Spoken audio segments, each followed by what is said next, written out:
Never before offer national highway పై ఆకర్షణీయమైన commercial plots గజం కేవలం 5,999 రూపాయలకే.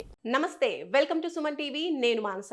కూకట్పల్లి సహస్ర హత్యకి సంబంధించిన నిందితుడిని పోలీసులు ఎటకేలకు పట్టుకోవడం జరిగింది. ఈ హత్యని 10వ తరగతి చదువుతున్న అబ్బాయి చేసినట్టుగా పోలీసులు ఈ రోజు నిర్ధారించారు. దీనికి సంబంధించి మరిన్ని విషయాలు మనం మాట్లాడదాం. సైకాలజిస్ట్ డాక్టర్ పూజిత గారు మనతో సిద్ధంగా ఉన్నారు జూమ్ కాల్లో. పూజిత గారు నమస్తే అండి. పూజిత గారు, మీరు కూడా చూసుంటారు, ఇప్పుడే మనకి పోలీసులు ఈ కేసుని ఛేదించి దీనికి సంబంధించిన అప్డేట్ ఇచ్చేశారు. కూకట్పల్లిలో దారుణంగా హత్య జరిగినటువంటి కేసులో నిందితుడు 10వ తరగతి అబ్బాయి అని తెలుస్తోంది.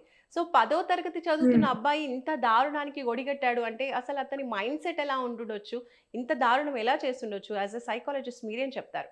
ఈ మధ్య చూస్తున్నాం కదండి, చాలా విషయాలు, చిన్న చిన్న పిల్లలు క్రైమ్స్ కమిట్ చేయడము, చిన్న చిన్న పిల్లలు టీచర్లను కొట్టడము, వాళ్ళని చంపేయడం దాకా వెళ్తున్నది.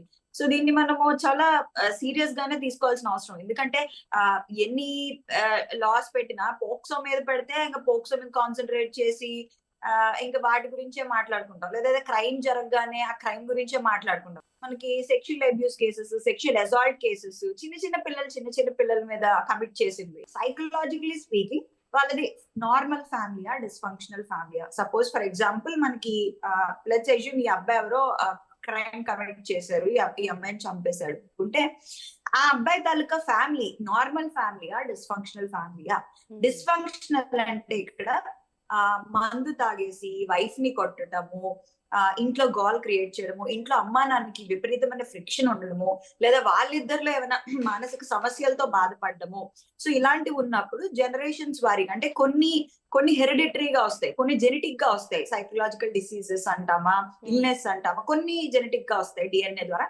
కొన్ని అనేవి కండిషనింగ్ ద్వారా వస్తాయి. అంటే వాళ్ళు పెరిగిన సిచ్యువేషన్స్ కానీ, వాళ్ళు ఇంటరాక్ట్ అయిన విధానం కానీ, వాళ్ళ లైఫ్ స్టైల్ కానీ వీటి మీద ప్లే అయి ఉంటాయి. మనం ఎప్పుడైనా మీరు చిన్నపిల్లల్ని చూసారంటే వాళ్ళని తిట్టినా కొట్టినా అవి వాళ్ళకి ఎక్కువ తీసుకోరు, వాళ్ళకి అర్థం కావు, బేసిక్లీ కాంప్రిహెండ్ చేసుకోలేరు. కానీ మిమ్మల్ని ఇమిటేట్ చేస్తారు, వాళ్ళ ఫాదర్ ని. సో ఎప్పుడు పిల్లల్ని చెప్పడం కన్నా వాళ్ళకి చూపించేవి, వాళ్ళకి స్టిమ్యులై, విజువల్ స్టిమ్యులై ఏంటుంది, ఇంటేక్ ఏంటుంది, అంటే ఎలాంటి స్టిమ్యులైకి ఎక్స్పోజ్ అవుతున్నారు, వాళ్ళ వీధిలో గాని వాళ్ళ ఇంటి చుట్టూ గాని ఏమైనా వైలెంట్ గ్యాంగ్స్ ఉన్నాయా, చూడండి అన్న అన్న అంటూ అన్నలు చూసే వీడియోలు కానీ దానిలో ఏమైనా వైలెన్స్ ఉందా, లేదంటే వాళ్ళ ఇంట్లో ఎవరినైనా చూసాడా కొట్టడము, ఇలా చేయడము, లేదా సీరియల్సా? ఇక్కడ మనము మీడియా గురించి కూడా మాట్లాడుకోవాలి. మీడియా అందరూ అని చెప్పను, కొన్ని ఉంటాయి కదా, నెట్ఫ్లిక్స్ సిరీస్ అని చెప్పుకోవాలా.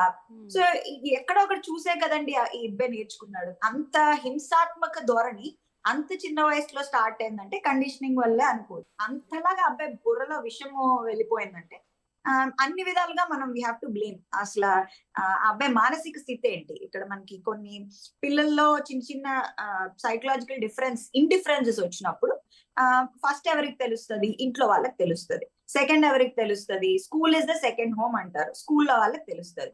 సో స్కూల్లో ఈ అబ్బాయి ఏమైనా ఇండిఫరెంట్ బిహేవియర్స్ చూపిస్తున్నాడా?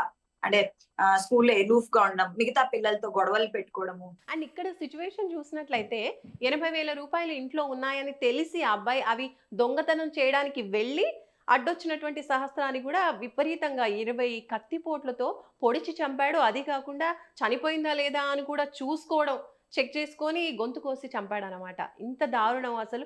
ఈ 80,000 డబ్బు కోసం చేశాడు అని అంటే అతను అసలు దీన్ని ఎలా చూడొచ్చు అంటారు? మనం చాలా సీరియస్ గా తీసుకోవాలండి. It's high time. ఆ 80,000 అవసరము ఆ 10వ తరగతి పిల్లాడికి ఏమై ఉండొచ్చు అంటారు? ఏమై ఉండొచ్చు అంటే ఆ అబ్బాయి మీద ఇన్ఫ్లుయెన్స్ ఉంటాం. కొంతమంది పిల్లలు పెద్ద పెద్ద బైక్స్, పెద్ద పెద్ద ఫోన్లు. ఈ కాలంలో ఫోన్ అనేది లగ్జరీ కాదు, నెసెసిటీ అయిపోయింది.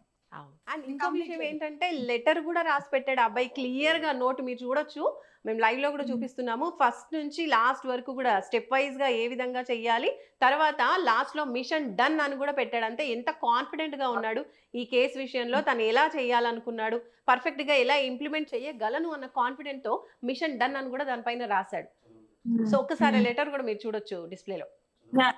సో మీరు చూడొచ్చు, ఫస్ట్ గో హోమ్, తర్వాత take gas and table, next keep at the door, తర్వాత keep lock on the gas, ఇలా టోటల్ గా స్టెప్ వైజ్ గా రాశాడు. తర్వాత take money and lock for home, తర్వాత next keep gas on it, ఇంకా and ఇక్కడ మనం చూడొచ్చు గ్యాస్ అండ్ కమ్అట్, ఇలా తర్వాత and home and lock it అంటే లోపలికి వెళ్ళి మళ్ళీ లాక్ చేయడం, ఇవన్నీ కూడా లాస్ట్ లో మనం చూసినట్టయితే మిషన్ డన్ అని కూడా పెట్టాడు. చూడండి ఎంత కాన్ఫిడెంట్ గా ఉన్నాడు ఈ విషయంలో. కొంచెం కూడా భయం లేదేమో అనిపిస్తుంది లెటర్ చూస్తూ ఉంటే. డెఫినెట్లీ ఇప్పుడు మీరు అన్నట్టు మిషన్ అని పెట్టడం గానీ, మోడ్ ఆఫ్ రైటింగ్ లెటర్ గానీ, అంటే ఒక సీక్వెన్స్ లో రాయటం గానీ, ఇవన్నీ చూసినట్లయితే చూడండి, ఒకప్పుడు ఒక గేమ్ వచ్చేది. So I don't remember the name of the game.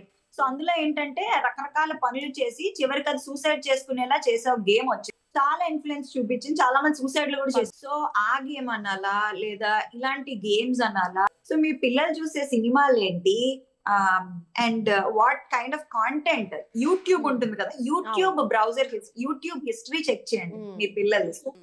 Supervision అనేది ఉండాలి. ప్లస్ వాళ్ళు గంటల ఇంటి లోపల ఏం చేస్తున్నారు, అసలు వీళ్ళకున్న ఫ్రెండ్స్ ఎలాంటి వాళ్ళు, మేము చెప్పి నోరు గొంతు ఆరిపోతుంది, ఫ్రెండ్స్ ఎలాంటి వాళ్ళు, వీటి మీద వాచ్ ఉండాలి. ఓకే పూజిత గారు, థ్యాంక్ యూ సో మచ్ అండి. సో చూస్తున్నారు కదండి, 10వ తరగతి చదువుతున్నటువంటి అబ్బాయి ఇంత దారుణంగా చంపడం, అది కూడా డబ్బు కోసం అని చెప్పి మనకి పోలీసులు అయితే నిర్ధారించారు. అయితే ఇంకా దీనికి సంబంధించి మరిన్ని విషయాలంటే ఒక్కడే చేశాడా, నిజంగా డబ్బు కోసమే ఈ ఘాతుకానికి పాల్పడ్డా, అసలు ఈ 80,000 రూపాయలకి దొంగతనానికి పాల్పడడం వెనుక ఉన్న రీజన్ ఏంటి, ఇలాంటి విషయాలన్నీ కూడా మనకి మరికొన్ని రోజుల్లో పోలీసులు విచారణ ద్వారా తెలిసే అవకాశం అయితే కనిపిస్తోంది. మొత్తానికి సహస్ర కేసుకి సంబంధించిన నిందితుడినైతే పోలీసులు ఎటకేలకు పట్టుకోగలిగారు. చూస్తూనే ఉండండి సుమన్ టీవీ. నమస్తే.